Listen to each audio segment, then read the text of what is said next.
If blood is thicker than water, why is it that so many families experience dysfunction and separation and angst in and around the relationships?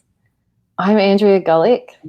And I'm Barb Gibson, and we are here to let her be heard. This morning, we're kicking off with a beautiful community member's question, or just something that she's pondering in terms of her relationship in her family, Barb. So this gorgeous woman is just wondering how it is that she manages the relationship in her family, with her extended family, when it really truly feels like the only time they give her is when they need or want something. It's as if she feels like they don't want to spend time with her, that she's not important enough for them to actually just want to spend time and do things. It's literally when they can get something. And so this is causing, I guess, as it would, a lot of uneasiness, a lot of pain. And I know that we can sometimes have a bit of a, stronger approach about how this is. A lot of people go, oh, we'll stuff them, that's, oh, you can. But the reality is, if it was as simple as that, she probably would have already done that. And, I think in a lot of ways, in particular with family, there's such a generational pull there. There's such that programming that we talk about a lot, even just as I said in the opening, blood is thicker than water. Like, we've been trained to believe that those relationships are the absolute pinnacle and they are so important. But if they're damaging, what do we do with that? Yeah, good questions. Yeah. It's like because it hurts. Like, this is the thing, I guess, in terms of really being able to take back control of our life, to listen to our heart, to know what is right for us. That doesn't actually give us a free pass to pain-free experiences, right? Right. Absolutely. And that's a pretty, for me, important thing to remember, that some of these things, the things that we talk about, the things that maybe we've done in our own life, it doesn't actually mean that it comes easy. But it's so important to remember we always have a choice. Yes. That's so big that we have the choice, Andrea. And it's always interesting, people have heard us say this before, and we'll continue to say it, that it's always coming back to the choice that you make and how you're connected to yourself. And when we're in situations like this, what is the real story you're telling yourself? Or what is the story you're hearing that you're kind of lining up with? So when we talk about family like this, and any relationship, when they don't treat us like what we think is nice, is inviting, is loving, and not just say we think it should be this certain way. It's, there's actual, like, we're not treated very good sometimes. And so what is the message we are hearing about ourselves? What is that speaking to our identity? And that story is a story that takes you to a place of peace or takes you to a place of this Pain. Pain, yes. Probably the duality. Does it take you to peace or does it take you to pain? Mm-hmm. Yeah. And I always put it so, like, I always say that, when I work with people, like, we're meaning makers. Like, that's what we're doing from a really young age, is that we are having experiences and we're making meaning about who we are. That's how we form our identity. This situation means I am this. Yeah. And you have to listen really, really closely, because that's in the background. So what we feel is in response, or this is my belief, what we feel is in response to the meaning we've made.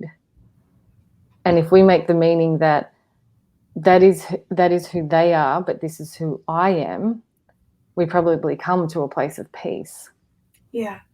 And how do you know who you are, Andrea? How do you go inside and find that? Like, if you're a family, if the message you are hearing is you are not as important, We only want from you. We want to take from you instead of give to you. This isn't a relationship that flows both ways. If that is the truth, and then you want to go like, well, is that my truth? And to go inside, and I talk about the voice of love, God, the universe, source, whatever you want to call it, this knowing that we talk about, this knowing inside you that tells you your truth, that to go in and ask that. But the first thing is to observe what is the story you're hearing. Because in this listener's question, what I heard is, I'm not important. They don't love me as much as I think they should, or maybe they don't even love me that much. I don't really know what the circumstances for sure. But just that thing of like, and so the story I'm hearing is, I'm not enough. I'm not worth it. I'm not loved. I'm not good enough. Whatever that is, it all comes down to your value. And then once you recognize what you're really hearing in the story, because there's a lot of noise around the stories. There's a lot of, well, they said this and they did this, and I didn't hear from them for this long, and then they wanted me to do this, and yeah.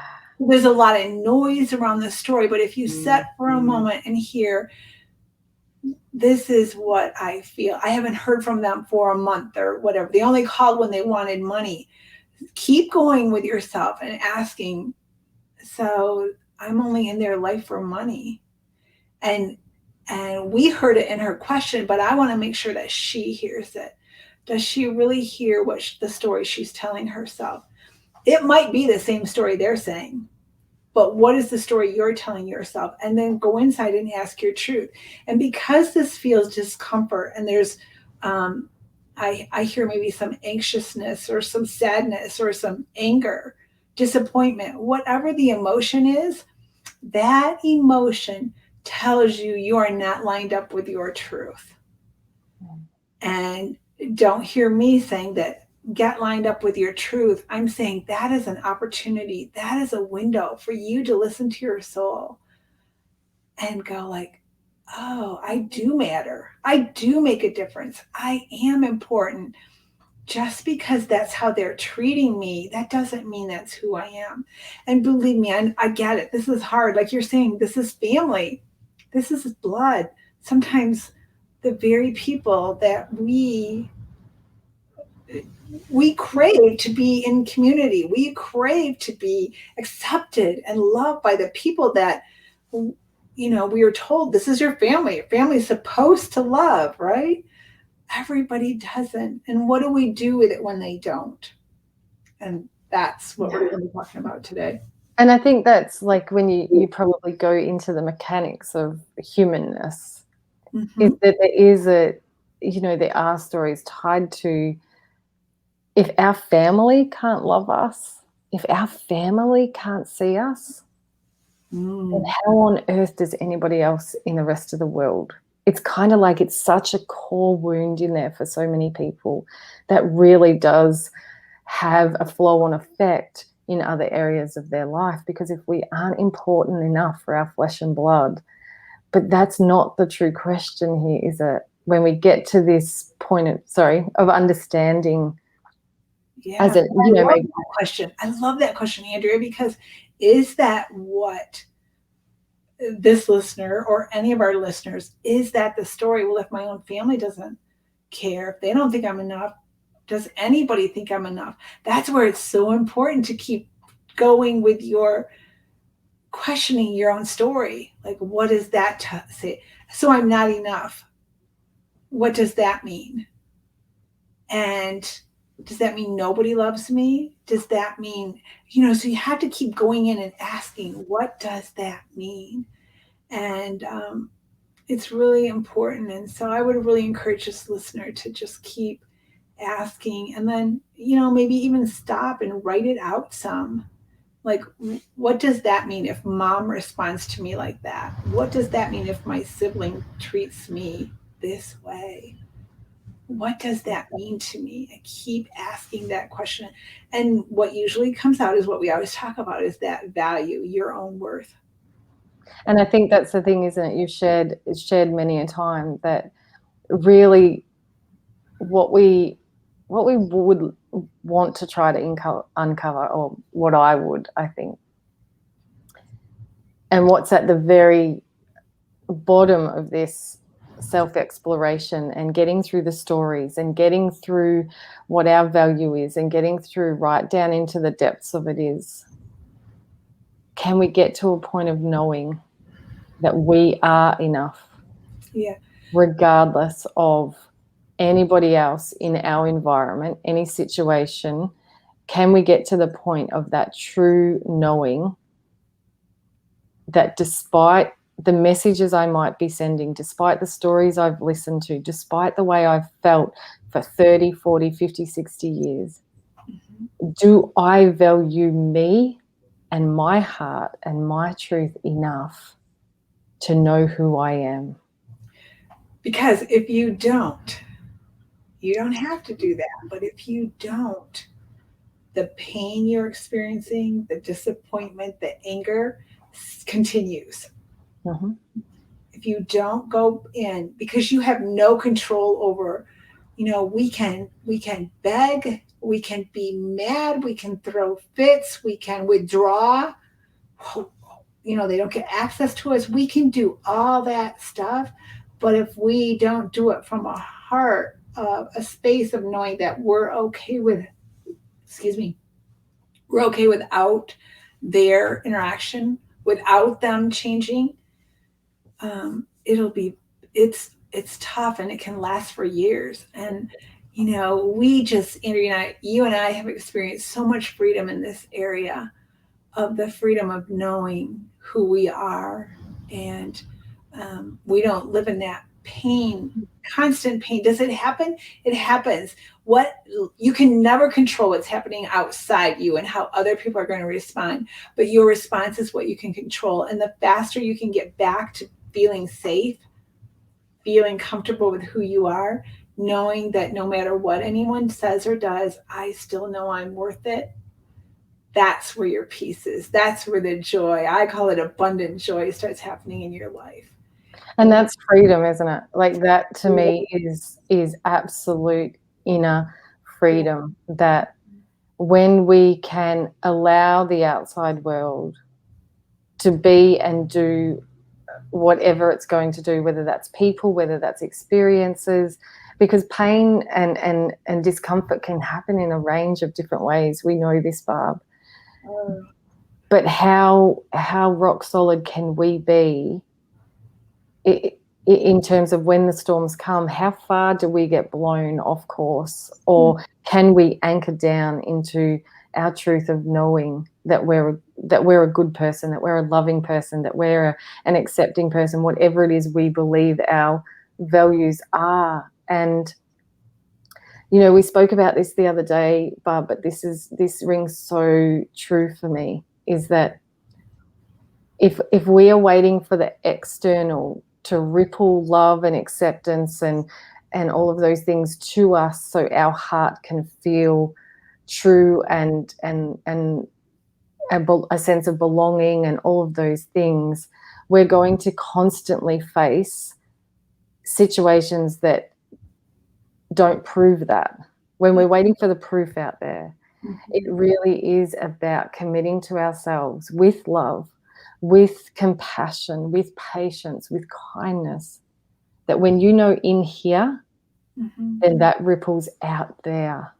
Yeah. And the acceptance of that might ripple people further away than what we necessarily anticipated they would be.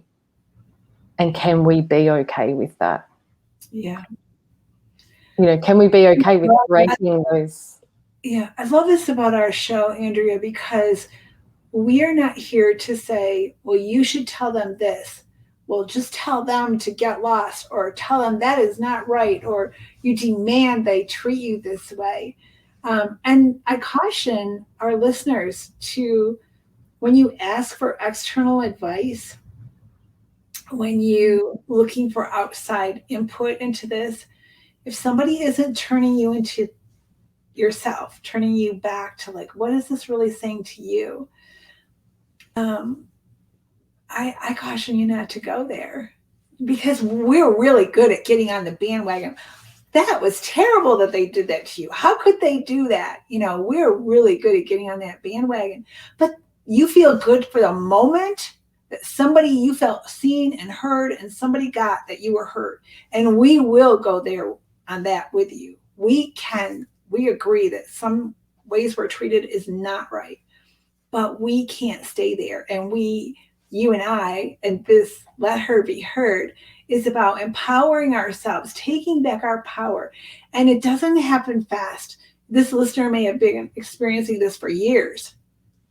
And so to change that mindset and where do you come back to being in your own power, that can take time. But we're here to encourage you and walk alongside you and promise you that it can happen. And just take it as an opportunity to. And it's that one next step, isn't it? Like in our group, that's one of the things that we've sort of hit on, is it's the one next step. So like for this listener, she might, you know, everything might be on top of her at the moment. It's been happening maybe for a long time, and it's literally like, you know what? Like they don't see how much this hurts. They don't pull anybody up in the family that do things that hurt me. I'm just there to actually cater for their needs. And you know, why can't they see this? Mm-hmm. And it's literally like, because it's not their job to see this. And that might sound really hard and harsh, but it's our job. It's our job to see, does this feel right for me? And what's the one next step I can take to bring back control, to recognize it's my choice, to be okay with loving myself enough that I will create experiences or interactions that follow my heart. Yeah. I'm not sure if I'm explaining that I think you correctly. are. I think you are. Yeah. I just want to shout out to Dee too. Thank you for being here. She's just supporting what we're saying here. It is about how we choose to respond. And she needed to do this with her family too. And I do think, Barb, that this is such an amazing topic, because I do believe that that whole blood is thicker than water. So many children can come from the exact same genetic makeup and be so polar opposite, like so polar opposite. And how? Yeah. I love what Dee said, though. It changed her and her family. I lost her. I need to do this with my family. It has changed the dynamics for the better for me and perhaps for them. So I was thinking of this listener with a question of like, they always want something from her. And I'm not sure what that want is. And she might be thinking that it's a necessary want. Like I'm thinking, what if it's financial? And if you don't help them out, maybe they can't pay their bills or something. But what if you don't supply that and they figure out how to do it for themselves? Can you imagine how empowering that could be to your family? And but you're going to get resistance to begin with, because let's keep things familiar. We don't want to change things. Don't rock the boat, you know. And so you could get resistance. But if you turn it to being the best you is the best for them. And when you start to think that, because again, why are we lining up with, they want something from me and I give it? Like, so that's the key there, though, isn't it? Is that you do not have to give it. And yes, it might feel uncomfortable to start with, because that's who you've been. That's who our relationships work on the dynamics of people knowing what part they play. And I've experienced this too, Barb, in my family. Like, this is the one thing that I really do want to reiterate with anybody that tunes in, is that for the most part, in some way, you or I have walked some of this path. mm-hmm. So I don't have the most functional family all the time. I haven't experienced that all the time. And there has been a time in my life where I did face similar to what this listener is talking about. And I had to go in and go, well, how have I showed up in these relationships? What has my part been? What role did I play? And I was the peacemaker. Now, this is my perspective. Yeah. I'm not saying that this is the truth. And for our listener that came in and anyone that's on here, it is only ever our perspective. There is no truth. There is my truth, there is your truth, there is their truth. But for me, my truth was that I was the peacemaker. I tended to roll over because I don't like conflict. Mm. And I realized that was actually causing myself and the other person that was involved a great deal of like either animosity or unsettledness. It certainly wasn't creating a lot of happiness a lot of the time. And whether it was received as this or not, it came as a gift for both of us. Mm. That I love me enough to create a different dynamic. And Yeah. I love you enough to do that too. Mm-hmm. And it's not always going to be received because they're going to have their perspective. Everybody's going to have their perspective on the choices that we make. But this is what we come back to, the number one thing. Are we okay with the choices that we're making and why we're making them? Yeah. And Andrea, I want to go back for a second when you said, like, if they're wanting things from you, you have a choice as to whether to participate in that or not. And that is very true. But I want to go deeper than that of what does it mean to you if you don't participate? What happens? I'll use money, for example. What happens if I don't give them the money? Is the story I'm telling myself, I am the bad daughter. I'm not a good person. They're my family. I should care about them. I should help them. And so it goes back to yourself again. What is the story you're telling yourself if you don't do it? Because that is the advice we get frequently of like, why are you doing it? Don't give them money. Don't do that for them. Don't just jump at their beck and call. Don't do that. But what we like to do is go deeper and like, what is it saying to you if you don't? What is the story you're telling yourself if you don't? And that's where. And why is that so scary?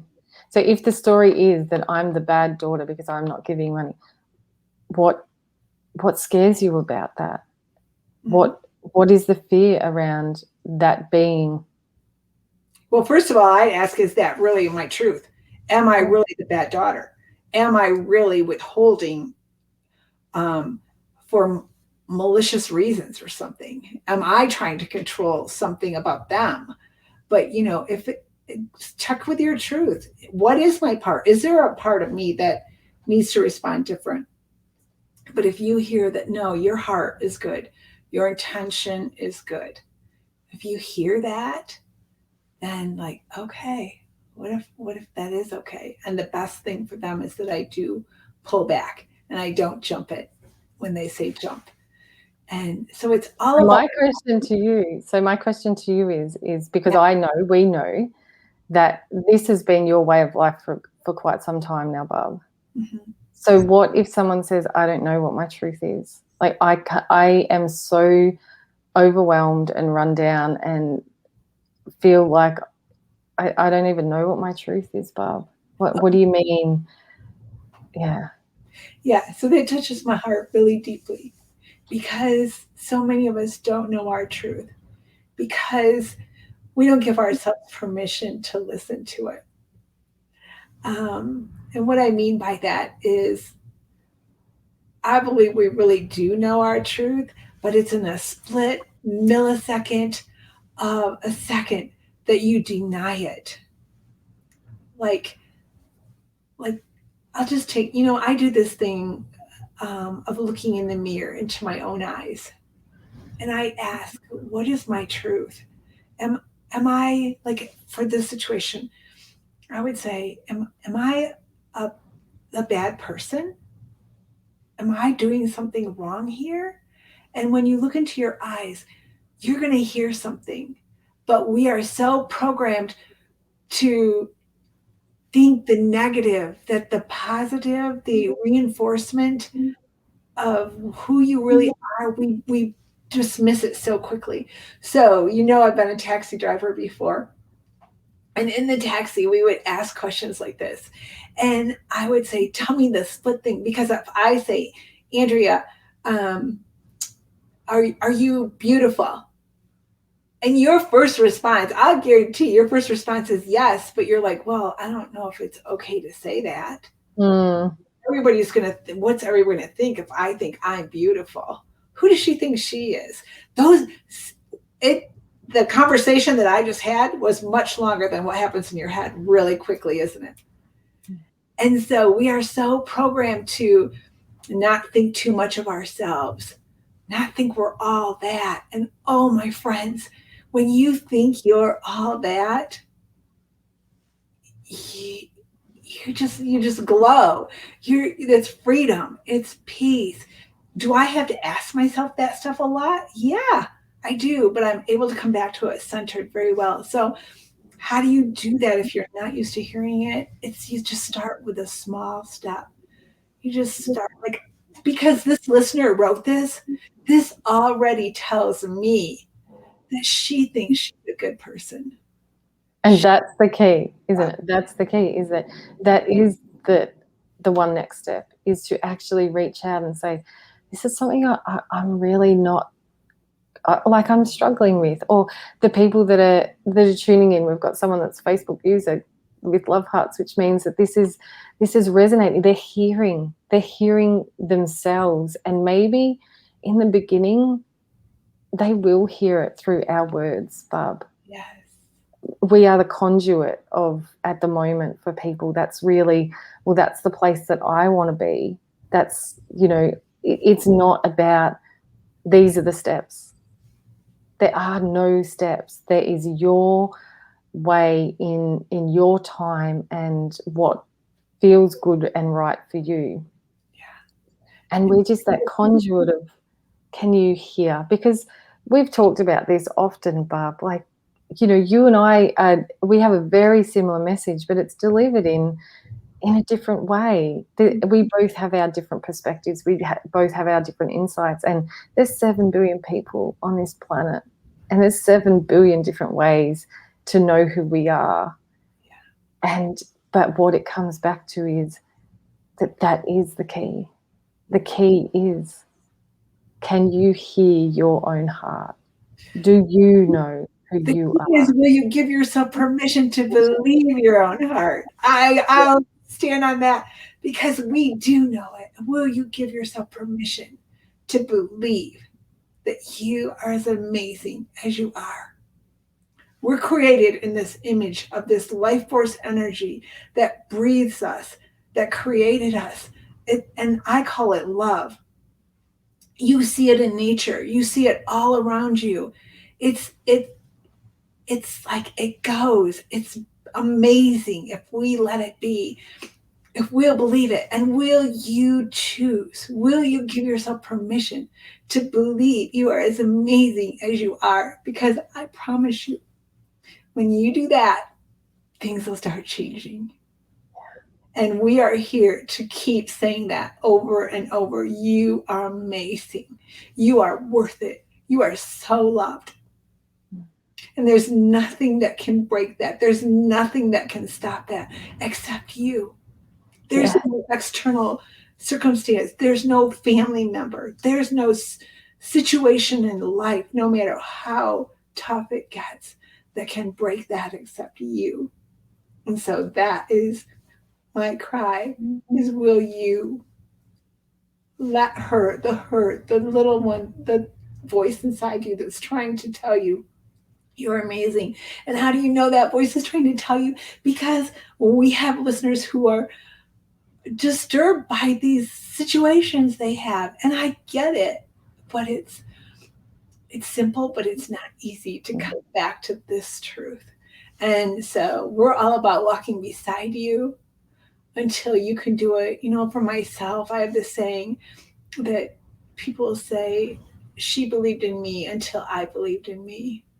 And I tell you what, the people that I've seen believe in themselves, their lives have totally transformed.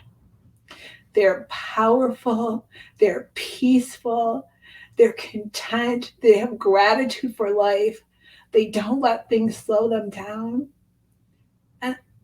And they just, it's an amazing life we live. And you can live it really full. Yeah. So that's my, you're going to hear me be passionate about that a lot because that's my message. And I think when you were sharing before, when you were talking about that, let her be heard, that little one that lives inside of all of us, Barb. Mm. When she was little, she did rely on the people around her to love and nurture her and show her the way of the world. But it's our job now. Yeah. Like, it is our job to be those loving, warm arms that hold her safe and reassure her that she is everything she thinks that she is. Yes. And it's being able to be, to stand up and say, this is my job. And what takes me away from my truth, and that's the stories. That's the looking outside first. Yeah.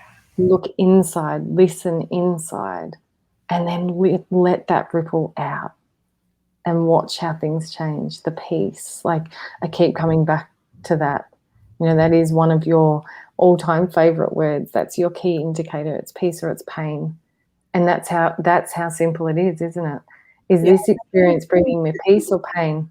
The pain, I'm grateful for the pain because it brings me back to the peace. The peace. Yeah. Because that's where the questions start, right? Where the pain is, then you get to ask those questions. Well, what is the pain telling me? What is the meaning I'm making? What's the story? And just keep delving. And that's why we do what we do, Barb, because we do know that this is not easy to do on your own. To literally sit in your house where most of the time you've been thinking about everything that doesn't make you feel good, and literally being able to empower yourself to flick that. It's like when a baby crawls and starts to walk, which is an analogy you've used. They will use the couch, they will use the walls, they will use things to hold them steady until they're confident enough to do it themselves. And that's why we are so thankful for everybody that comes and joins us. Yeah. So it's been another fabulous morning or afternoon. I have to get the whole time difference Oh out yeah, of my... we're both sides of the world. I love it. Yeah, you're all cozy in winter, and I'm all like sweating over here in summer. But yeah. And Andrea, I just want to speak directly to our listener who wrote this in. Thank you for being brave and sharing your heart. Thank you for letting us walk along beside you. And just thank you for caring enough about yourself to go inside and to find out what your own truth is. You are amazing. You are worth it. You are so loved. And if your family, your biological family doesn't do it, it's okay. You can do it for yourself, and we're here to support you. Yeah. And that's exactly what our community is for. Somebody's just said, you get them every time, Barb, with your tears and your passion, your enormous love that you're radiating. And so together we are here to let her be heard. So thank you. Thank you.